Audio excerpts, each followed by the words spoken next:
Shortly after I moved from Boston to the Berkshire Hills in Williamstown, Massachusetts, I was at a party and somebody that I didn't know before told me about an opportunity to go on a 7-day rafting trip on the Colorado River through the Grand Canyon. It would be on two 30-foot raft boats, motorized. There would be 12 people and 2 crew in each boat. And I was so excited to find out about this. I knew how long it takes to arrange these trips, and I signed up. As I talked to people about it, people asked me, "Are you scared?" Well, and with good reason. This section of the Colorado River includes some of the most intense rapids in North America. But I knew that with these long, big pontoon boats, that if I held on tight, there was no way I was going to get thrown off the raft. So I was really more excited than scared when it came to that. My wife knows me a little bit better. So over dinner one night, she said, "Aren't you worried about all of those people?" And she had a point there. I work in human resources, so I deal with people all the time, but I'm kind of famous for telling people that this job would be great if it weren't for all the people. So more than being worried about getting thrown out of the raft and having my head hit a rock, I was worried about spending all day, every day, with a whole bunch of total strangers. Well, the trip began. I packed my smartphone in my bag and left it behind at the hotel. It was the longest I had been disconnected from the internet since I first logged into Netscape in 1997. But I didn't miss that at all. Actually, what I missed most was a much more ancient invention.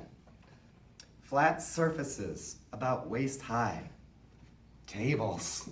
We had just 2 tables for 30 of us, close to 30 of us, that we had to use for everything connected with preparing food and dishes and everything. So oftentimes you'd find yourself struggling with your coffee cup while you tried to pour yourself a scoop of oatmeal, and it was just maddening. It was such a struggle. But then it wouldn't be a struggle because somebody would be there to help you. You know, so we were constantly helping each other. If somebody needed help filling their water jug from these big things that one person would hold it in place, the other person would pour. Or if we were on the raft and we were putting on lotion, we always spent it around the raft so everybody could use their lotion. I just remember this one time when somebody was struggling with their big life jacket to get a zipper down here done, and I just went without even asking. It was just a very spontaneous thing.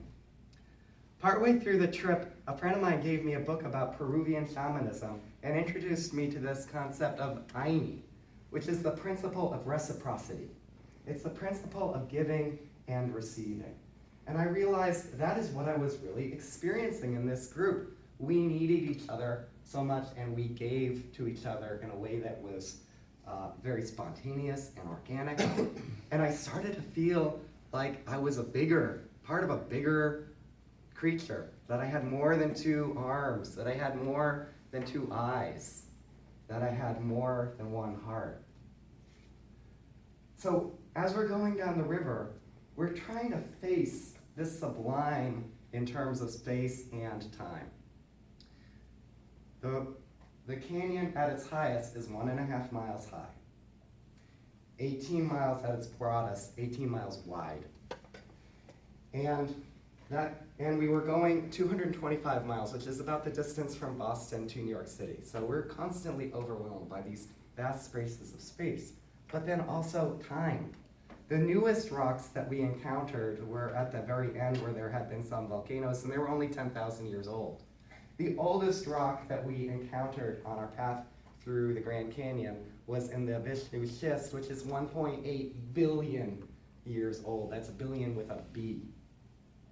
And so it was a constant topic of conversation for us to try to cope with this vast space and time that we were facing. And one morning, it was just overwhelming to me. I had a big headache. And if I had my druthers, I would have just holed up in my tent the whole day and just covered my eyes and stayed where I was.